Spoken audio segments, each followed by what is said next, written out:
let's get straight into the question at the center of this episode. Why do fast shifting narratives matter, especially in the first 48 hours after an assassination? Not because every inconsistency equals corruption or conspiracy, but because rapid pivots are historically where systems reveal their pressure points.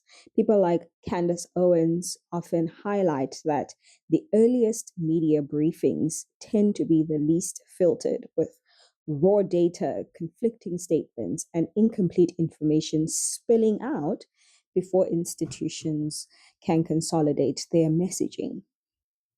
Across multiple events in modern history, from the JFK assassination to the killing of Haiti's president Jovenel Moise, early reports changed fast, sometimes because new facts genuinely emerged, and sometimes because agencies were scrambling to align public communication. None of this necessarily means foul play. It simply means the early window is volatile. But here's the real issue. When stories flip within hours, ordinary people instinctively pick up on the slippage. Not in a paranoid way, but in a something doesn't add up just yet type of way. In God's kingdom, this kind of sober minded discernment is not suspicion, it's clarity. Scripture encourages believers to test all things, not to reject institutions, but to avoid being swept into confusion or emotional narratives. So, this episode isn't about choosing sides, it's about asking, what can we learn from the pace of narrative change? Why does it matter when the public record rewrites itself too quickly?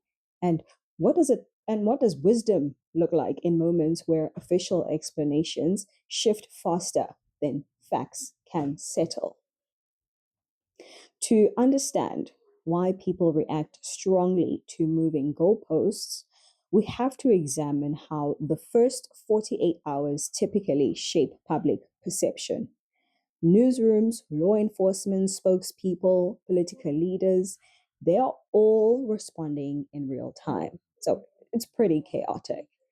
The Associated Press has documented repeatedly that breaking news environments are prone to error, particularly during violent events, because reporters are relaying rather provisional information from stressed sources.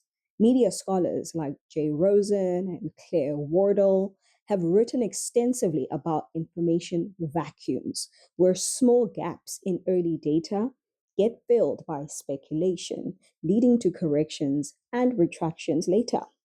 Candace Owens often points out that these corrections rarely travel as far as the original narrative, which leaves the average person with a fragmented timeline.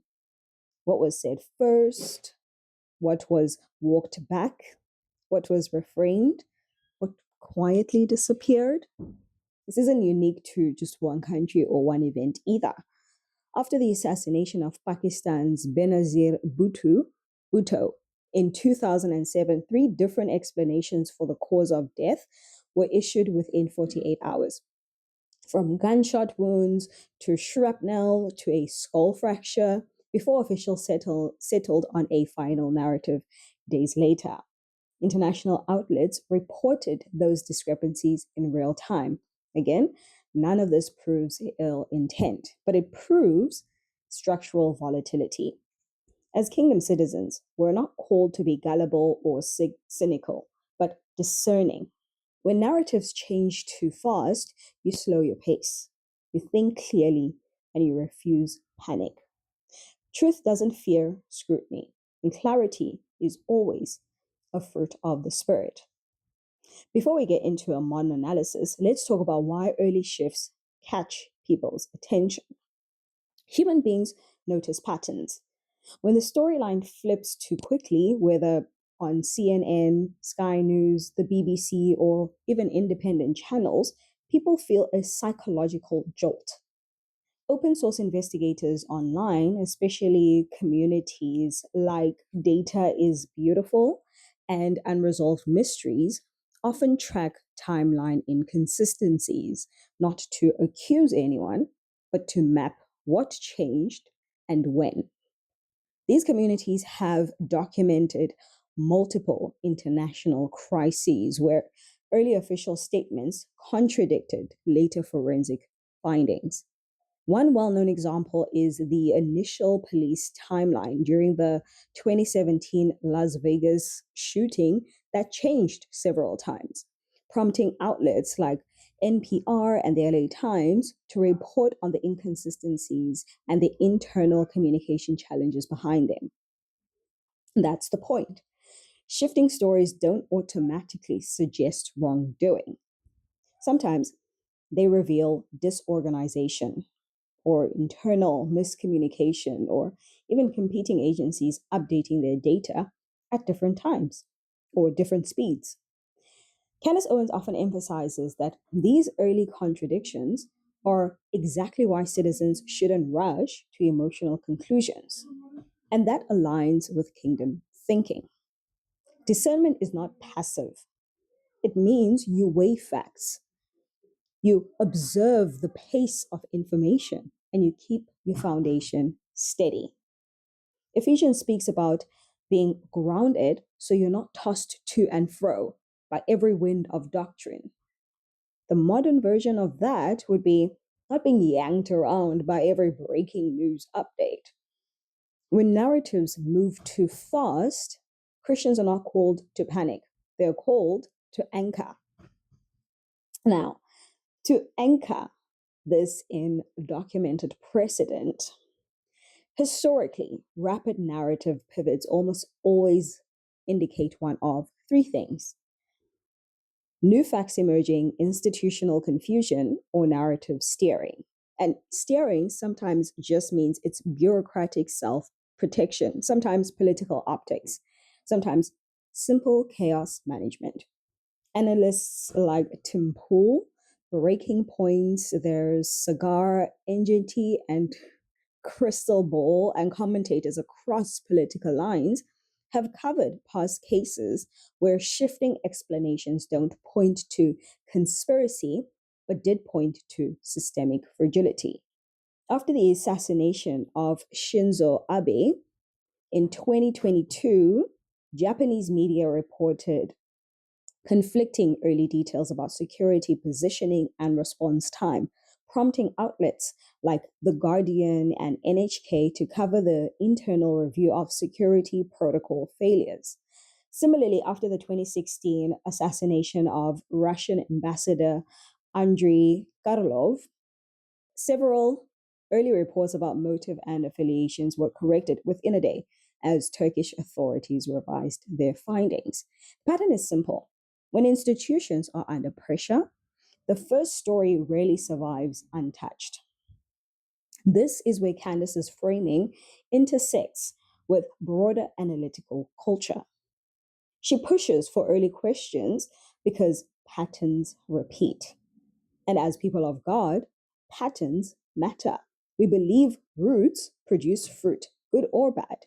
And early inconsistencies often reveal what is happening underground. Not proof, not accusation, just signals worth testing. If truth stands, it will withstand examination. So let's carry the thread forward. What exactly happens when too many stories shift too fast? One thing, and this is something analysts across the spectrum even agree on, is that it erodes the public's ability to distinguish between genuine updates and narrative recalibration.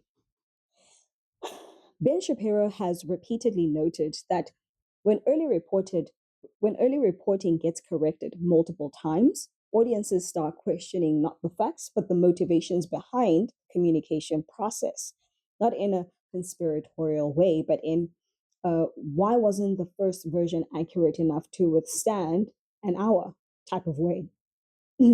Excuse me.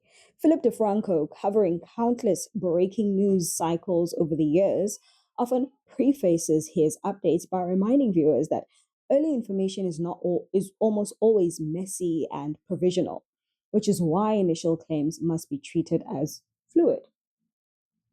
Meanwhile, open source researchers on Twitter, like Bellingcat contributors, routinely map chronological corrections during global incidents, not to accuse institutions, but to help the public visualize where information diverged. The point is, this is not fringe behavior. It's standard practice among people who follow events responsibly. As believers, we are called to hold that same posture, slow, steady, and anchored in truth. Scripture warns against being quick to speak, but encourages being quick to hear, meaning gather gather the data. Don't jump on the first version of the story and let clarity build layer by layer. Rapid narrative shifts shouldn't make us paranoid, they should make us patient. This patience is spiritual discipline. Now, historically, rapid pivots in official narratives often signaled that the first version wasn't just incomplete, it was structurally unstable. Think about the 1981 assassination attempt on Ronald Reagan. Early reports from multiple US outlets misidentified the shooter's motives, details of the weapon, and even Reagan's condition. Within hours, corrections flew in every direction as the White House press team struggled to reconcile witness statements and Secret Service logs. Or take the 2004 Madrid train bombings.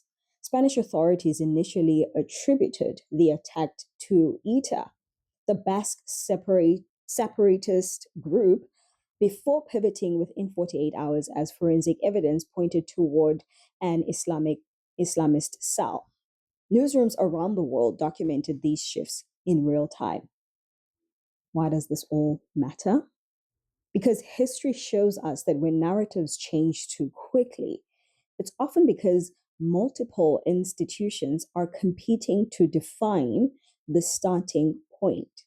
That is a pattern, not a conspiracy, not a conclusion, simply a pattern. Candace Owens' argument lines up with this precedent.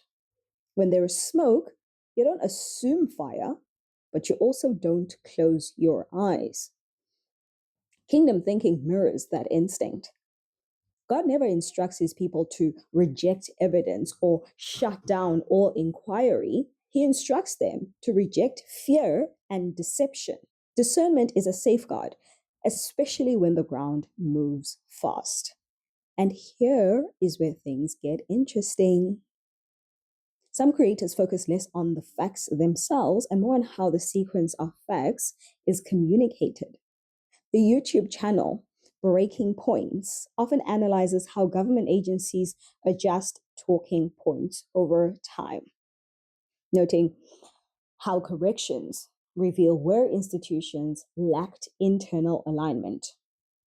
Russell Brand frequently discusses the pattern of early narratives being shaped by political incentives rather than validated evidence, especially in high pressure geopolitical events. Even left leaning commentators like the Majority Report have also pointed out that narrative volatility usually reflects institutional stress rather than malice. And on the investigative side, Bellingcat's timeline analysis show again and again that the truth tends to stabilize only after the initial storm of conflicting updates passes. What unites all of these perspectives, regardless of ideology, is the recognition that narrative turbulence is normal, but it's not meaningless. From a Christian worldview, this is where spiritual and intellectual clarity meet. The early noise doesn't define the truth, it reveals the pressure. It reveals who is speaking prematurely, who is overconfident, who is cautious, who is deflecting, and who is genuinely investigating. Proverbs says, wisdom is found by observing how people act, not just what they say. Early chaos provides that observation window. That's why rapid narrative shifts matter. They are diagnostic. So, what does all of this ultimately point to? Not some unified hidden agenda necessarily. I mean, that's not even the purpose here in this series. What it points to is a repeated observable truth. When stories change too quickly, there is usually a structural cause behind the instability. Maybe it's agency overlap. Maybe it's a political reflex. Maybe it's incomplete data. Maybe it's institutional self protection. The cause varies, the pattern does not. And Christians of all people should understand the importance of patterns. Scripture uses them constantly: seeds, seasons, roots, fruits, cycles. Jesus often rebuked people not for lacking information, but for failing to read the signs of the times. Discernment doesn't manufacture conclusions, it simply refuses to accept confusion as clarity. Candace Owens pushes that exact instinct. Don't assume corruption, but don't assume competence either. Test the narrative, test the timeline, test the source. Analysts across the ideological spectrum, from Ben Shapiro to Crystal Ball to OSINT communities, do the same. When separate voices with no shared agenda or worldview identify the same inconsistencies, wisdom says, pause and examine. That's not paranoia, that's stewardship. That's what it means to remain sober minded in a noisy, accelerating information world. As kingdom citizens, we hold on to truth, not turbulence. We hold on to clarity, not chaos. And when stories shift too fast, we slow down, because that's where discernment does its best work.